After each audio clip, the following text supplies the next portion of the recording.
So I made this video a while back and then I scrapped it because I was like, I don't need that. I'm not going to do that. So, um, but, you know, things change. Minds change. This is the truck that I once owned. And it was the perfect truck, and that's what it costs today. So it's very expensive. It's not what I paid, but that's what it costs today. And it's crazy to me how, after 1 year and 15,000 miles, I was, I lost so much on that. If they only offer around 70 for these vehicles used. So you're $25,000 out basically. Mine also had the spare tire, which is not included in this because you can no longer build it with the spare tire. Great truck, did everything I wanted it to do. My only complaint was the small interior. It was really small, hard to fit 4 people. You definitely couldn't fit 5. And then the overall size of the truck is actually just kind of small. The bed is only 4.5 foot. Size was my biggest complaint about the truck. It was great on efficiency. It was great on power. It did have, 1.5 kilowatt onboard power, which is better than some. But, you know, what was to be left, what was to be desired, I guess you would say. Which is what got me to looking at the Lightning. And you already know, I already bought the Lightning. I did buy a 22, and its sticker was way higher than this one, but they have dropped the price this year of the trucks. This one is configured exactly like mine, only 1 year newer, and it is cheaper than mine was brand new. However, I didn't buy mine brand new. I bought it used because it was a 22, and it only had 7,000 miles. There were no major issues with it. And there were no removals, which was a huge deal for me, to be able to not have anything removed from the truck. Huge plus. So, but this is the equivalent of what I have now, and no complaints with size, but I do have some complaints, and I should take you out to the truck to show you those complaints before we continue. So let's go do that. So we'll talk about some of the issues that I am having with the truck. This running board's one of them. We'll get to that. The other one is the connected services just not working. I'll show you guys in a later video how it works whenever I try to load connected services on my phone. It just doesn't. But another one is I can't pair my phone as key through Bluetooth with the truck. It just says an error occurred and it never continues. Doesn't go any further than that. I actually read on some forums because, looked it up while I was having the issue, and people were saying not to do it because if your room is near the truck will just stay unlocked all the time because your phone's nearby. And then anyone can just get in it and drive off. So not great. So I've actually given up on that idea of trying to pair my phone as a key. The other thing is this running board is rubbing. And you can get down here and kind of look. There's the motor for the running board, and you can see that it extends up here, and it's rubbing on whatever that big metal thing with a QR code on it is. And it's just causing a noise. And the noise is actually really easy to replicate because I can do it with my hand. But it makes the whole truck make a noise. And you're driving down the road, any kind of bump or pothole or just body roll from making a turn or anything makes it make that noise. Not to mention stepping on it, which at this point I'm not sure you should really be stepping on it because I don't know what it's pushing into. So yeah, I've contacted the company that put them on to have them adjust it or check it or figure out what's going on. And they just basically told me that they have to contact the manufacturer and they don't know what to do. And in a video that I watched where a guy installed them himself, he put the motor on this bracket and it was fine. It fit, it didn't make a noise, but the manufacturer says you can't put it on that bracket. It has to be on the back bracket. But it doesn't fit on the Lightning, and they should have known that. So who knows? I may be putting the old ones back on it pretty soon because I'm not going to pay $2,000 for something that sits here and rattles and makes noises. They're going to have to figure out how to fix it. I want to elaborate a little deeper on the shortcomings of the Lightning and just how things have played out so far. The dealer that sold it to me really didn't do any kind of setup for the Ford Pass app. You know I have bought a few Chrysler vehicles in the past, or, of that brand, not particularly Chrysler. And they go to great lengths to make sure you're set up on the app and that you have access to control the vehicle, all that stuff. Ford really didn't do that. They didn't go through any kind of additional steps. They just said, add it to your own app, basically. Gave me the VIN, told me to add it to my own app. And I got it added, but half the stuff doesn't work on the app. And the only idea that I could have as to why that would be is that they never properly registered the vehicle in my name through Ford. But I've talked to Ford about it. They say that it's registered to my name in the system, so that can't be the issue. So I don't know what the issue is. But I can't pair my phone as key. I can't set up the connected services. I can't do the Blue Oval Charge Network. I can't do anything. The app is basically useless. Now, I did read about some people having issues with phone as key, and they said that if you sleep near the truck, you don't want that because, one, it leaves the truck unlocked and anyone can just jump in and drive off because it thinks your phone's close enough. But two, it will keep the truck awake at all times because it thinks you're right near the truck. So it never sleeps and it ends up draining your 12-volt battery. So that wouldn't be good either. So I've just completely hung up the phone is key thing. I'm good with not having that if it causes those kind of problems.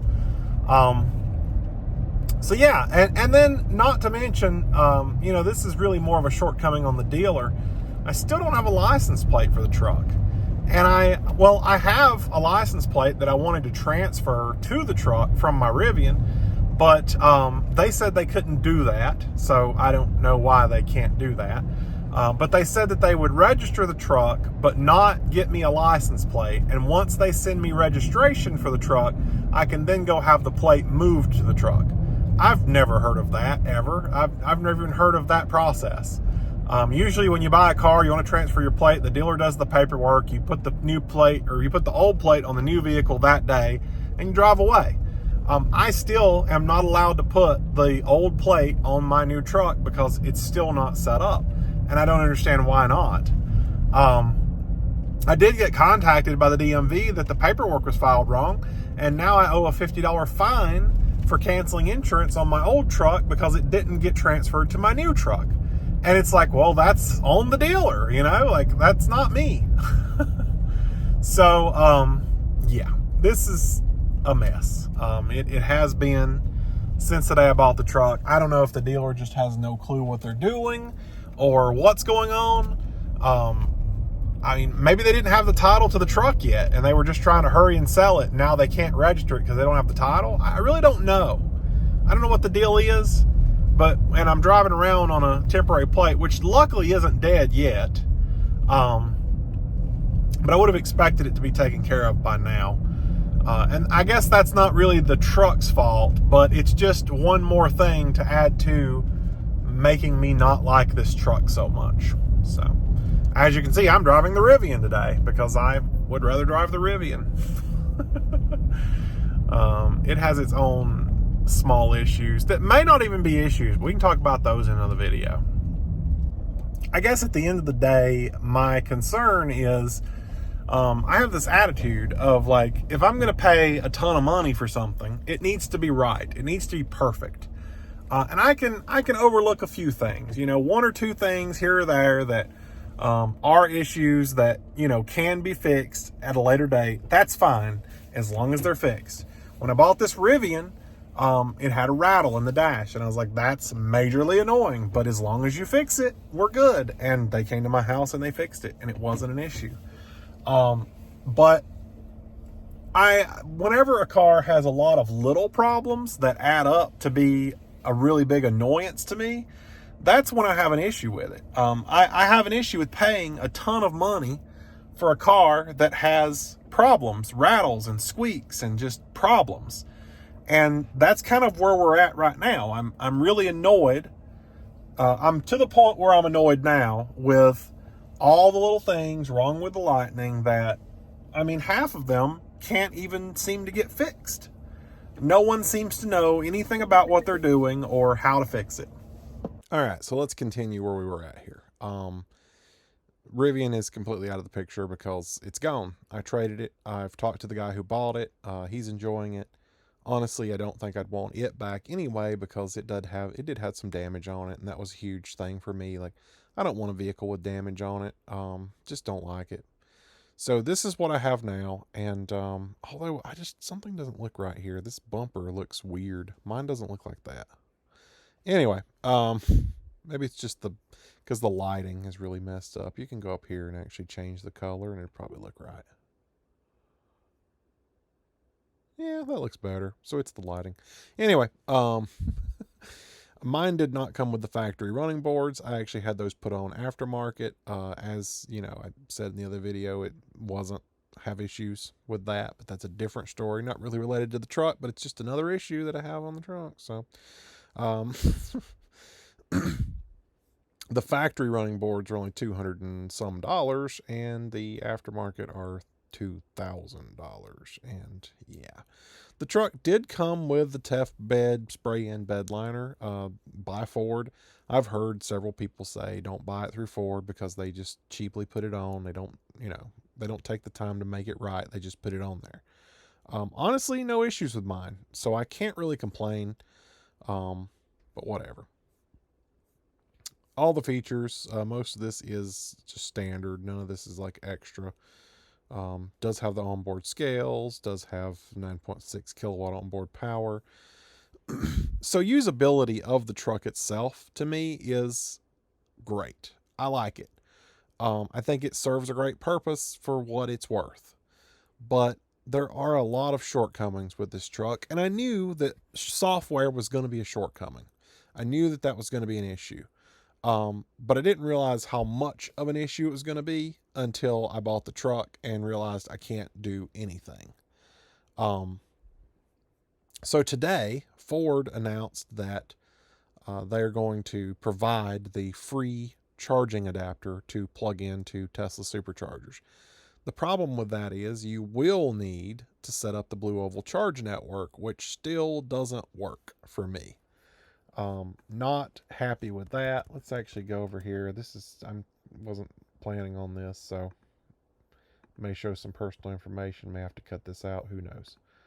But I just want to log in.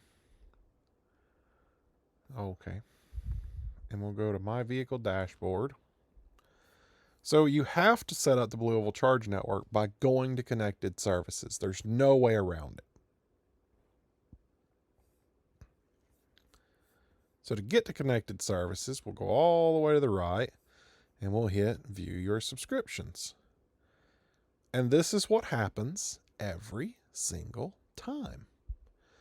And it's so annoying because I have called Ford. I actually just got off the phone with them before making this video. That's it right there. That's all it does. Nothing further. I was transferred 8 times during that phone call, and they still could not figure out what the problem was or how to fix it, or even just a second of what might be the issue. That, along with all the other stuff, I am just already kind of over this. I'm over this truck. I'm over Ford not knowing what they're doing with electric vehicles. I mean, I've said it before. They don't know what they're doing with electric vehicles, but they don't know what they're doing with electric vehicles. I should have taken my own advice with that. I just felt like the truck itself would have been more useful. I mean, like with the onboard power, it can power my house. Those are nice things about the truck, and that is true. It does do those things. But I'm just so annoyed with all the other things that they don't know what they're doing that it's just kind of ticking me off at this point. So that brings me to my other 2 tabs. So these are 2 trucks that I was looking at, and dually versus whatever. And I actually did go order this truck right here. First, I contacted the dealer that I always order through, and I ordered this truck. And this was before I even bought the Lightning, because I had actually intended on, wanted something a little bigger, but I didn't need huge. I was like, this is a good middle ground. This is an F350, but it's only a 6.5 foot bed. It's only a dual or single rear wheel. It's more than I need. Plus it's a big truck, and it's the big power, high output turbo diesel.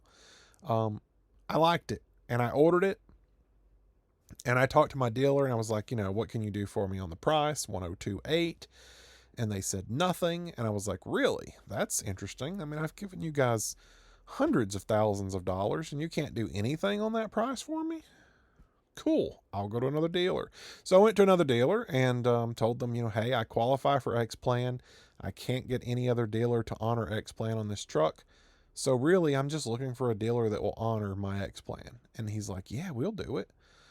So he pulls up X Plan, and this truck comes up to 97 on X Plan. And I'm like, yeah, let's order it. So I ordered it. I actually ordered two. Ordered the one with the first dealer who wouldn't, do anything with the price. And I just kind of left them on red. And then went to the new dealer, 97 X Plan, ordered this one. I did have to put down a deposit for that order because, if they're going to honor X Plan, they don't really want to sit on this truck for a while. So, yeah. So that was the plan. And then I found the Lightning, and I was like, well, the Lightning is pretty much the same thing. It's a 5.5 foot bed. It's still a big interior. It's the electric aspect of it that I like. So it's cheap to operate, all that cool stuff. So I ended up actually canceling this order. And I was like, I don't think I need it. 102,000 versus, well, I've already closed it, but versus what the Lightning was. How do you do this? Undo close tab. I mean, obviously I got it for around 70, but even new, we're talking, 90, 80 something. I don't even remember the numbers now. 87. So yeah, like it's a cheaper truck. Sure, it's not as capable, but it's more within my budget. So I actually did get it for around 70, and they traded me my Rivian for like 68. So it was almost an even trade. I mean, literally $2,000, and I walked away with it. So, but anyway, when I bought the Lightning, I'm going to jump back here just for a second. When I bought the Lightning, Kelly Blue Book had this truck listed as 75, and I paid 70. And I was like, that's a good deal. Like, I'm already up $5,000. And in 1 month of owning this truck, Kelly Blue Book now says it's worth 58. Oh, what? So, and I get that Ford did a price decrease and that will hurt that, but, what? So, I know these trucks hold their value, and I know that Ford, really what it comes down to is Ford doesn't know what they're doing with electric, and no one wants Ford electric because they know that no one knows what they're doing with Ford electric. And that combined with all the issues that I've been having, I'm kind of talking myself out of it. Let's just be honest. And this is what I had ordered, but then canceled. And I was like, hey, maybe I should go place the order back. But really, I got to doing some comparing, and we're at 102.8. And I went back to what I had, which is the bigger one. Big, 8 foot bed dually, the biggest they make in the F350 basically. Now this is 106 because I added the fifth wheel hitch, but if we remove that, you'll see it actually goes down to 104. And so it's $2,000 difference, really, from what I ordered, 104.6 versus 102.8. So less than $2,000 difference to get the bigger truck, the bigger dual rear wheel, and then plus this one has a 50-gallon fuel tank, where this one's, I don't know, 26 or 30 or something. I don't really know what it is. But 50-gallon fuel tank, to me, I like that. You can go further, do more without having to stop and fill up. I know a lot of people, they don't like that. They're like, oh, 50-gallon fuel tank, it's going to cost so much to fill up. Well, yeah, but you're getting more fuel. Like, it's not that it's, you're going to go way further than you could have went if you didn't have the bigger tank. So you can't look at it like, oh, it's going to cost more now. No, it's beneficial. And at the end of the day, if you look at which Ford doesn't do any kind of EPA testing on these, but if you look at the mile per gallon on the dual rear wheel versus the single rear wheel, they're really not that far off. Very, very close. I mean, I think it's like 1 mile difference on the total, mile per gallon. So we can just kind of briefly go over what I had ordered, what I ended up ordering. So Glacier Gray is the new color. It's supposed to be the Azure Gray replacement. I think it looks great. I've seen it in person. It looks way better than this, so I went with that. The high output is included with the limited trim. 4-wheel drive is included, 10-speed transmission. I did add the 355 electronic locking rear axle. Now, it's important to note that with the single rear wheel, you can elect to lock or unlock the rear axle, whereas the dual rear wheel is actually a limited slip. You can't lock it. There's no locking to that. But you do get, all this other stuff included. Your fifth wheel gooseneck prep package is included. You get your 20-inch wheels on this one. Power deploy running boards. I added the tough bed because, like I said, I've got it on the Lightning and I honestly don't see an issue with it. When I ordered my first dually back in 21 and got it in 22, they told me, oh, don't do the tough bed. Not only, one, does it slow down your order, which is possible, but two, they say it's really low quality, it's not that good. You can go to a local shop and get it done cheaper. Well, the local shop wanted $900. So no, that's not cheaper. So if it's just as good with Ford, I don't see any reason why not. Same with the fifth wheel hitch. If I added it after the fact, it was, I don't know where it's at, but it was $2,200. But if you add it right now, it's $1,745. That's a pretty good little savings. I'll take that. I'll save myself some money. So anyway, so tough bed. I added engine block heater. I don't know that I would ever need that, but like I say, I am a on a whim kind of guy. I like to go do things on a whim. And if I want to go to Maine in the middle of winter, I probably should have an engine block heater. Just saying. I did add the roof marker lights. That's just, I like the way they look and I thought they were useful. Useful for looks. And then the rapid heat supplemental cab heater. Like I said, my 22, I don't feel like that worked at all, but maybe it was, I've heard other people talk about it and say it actually works really well. And I'm thinking, well, maybe there was something wrong with my 22. So I'm going to add it back, for no more than it costs, $250. And it may actually work. So whatever. That's the truck that I had configured. And then I changed my mind and went with this one. And just basically to compare those builds, I did still do the 355 limited slip this time because, you can't have the lockers. I added the tough bed because, even for the bigger bed, it's the same price. That's cool. The fifth wheel hitch, just because it's like $400 cheaper. I'm not going to be able to get it anywhere else for that price. Plus, this is the Ford OEM. It's going to fit exactly the way it should. I did add the engine block heater, and then the supplemental cabin heater. I don't have to option the roof marker lights because on the big one here, it's included. So that's one less thing I have to pay for.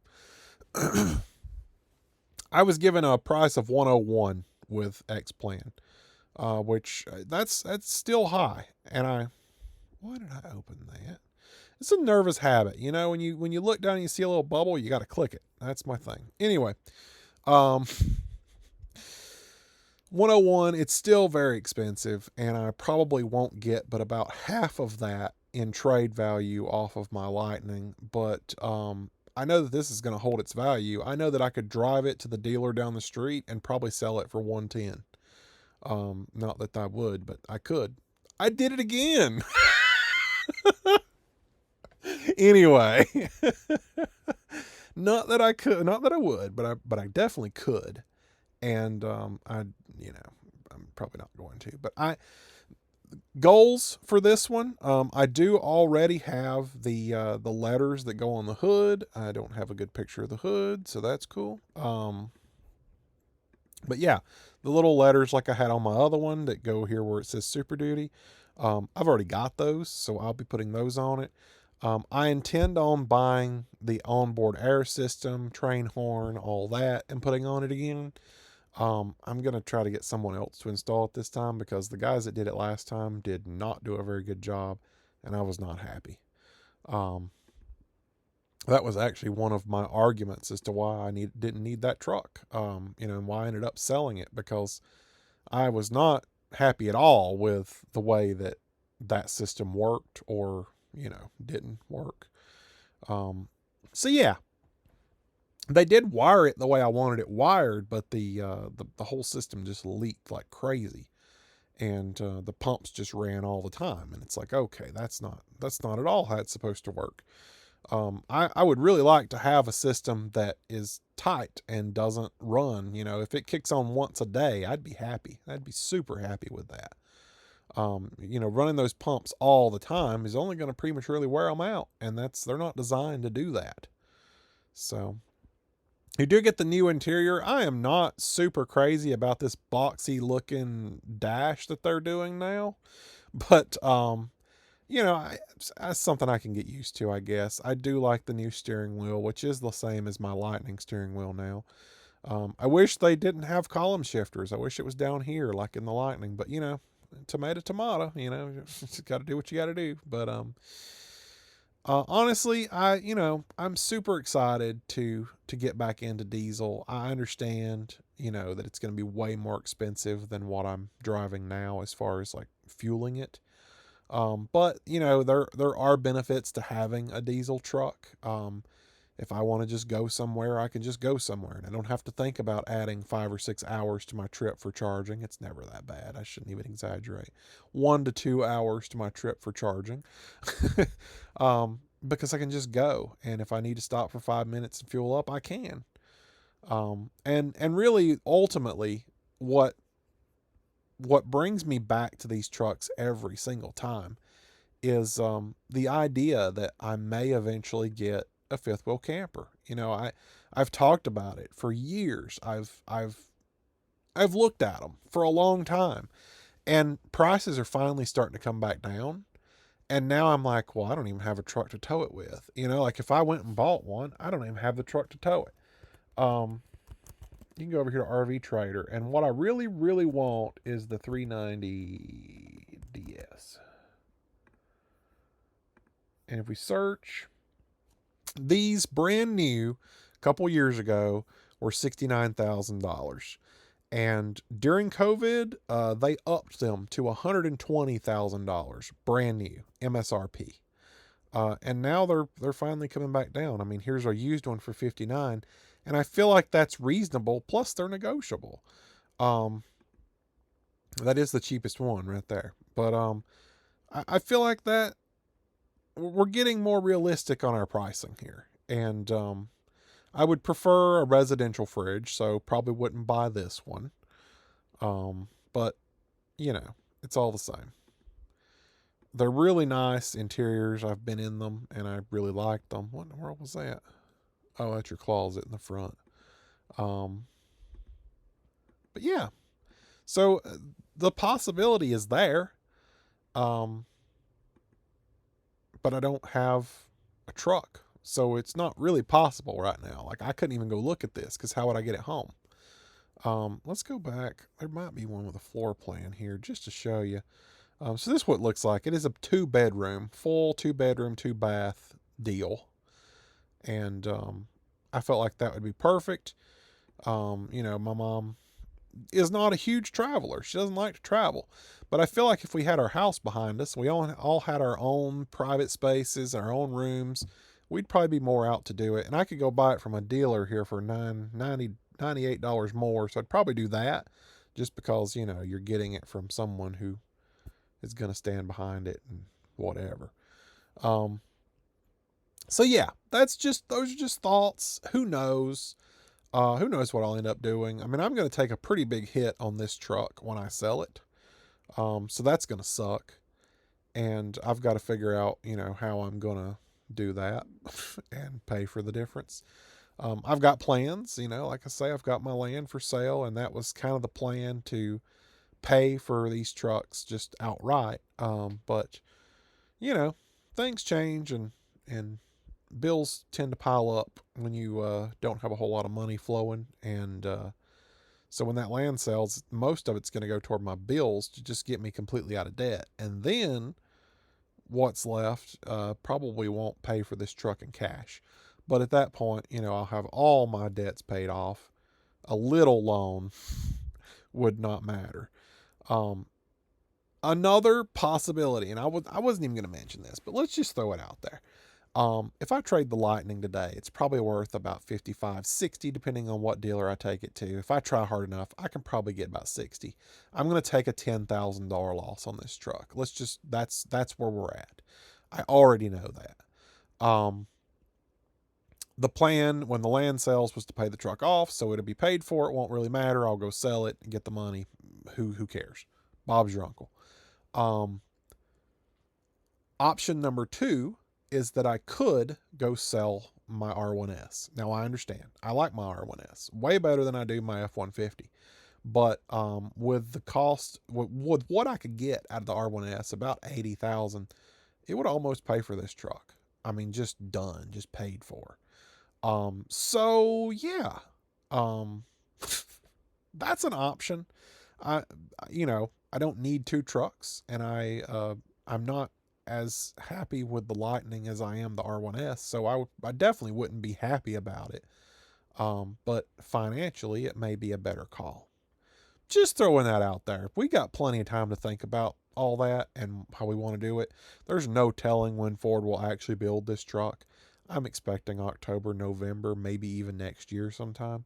But we'll just wait and see. We'll see what they say. They are building limiteds right now, so that's a huge plus. But we'll just have to wait and see. But that's where I'm at with everything. So yeah.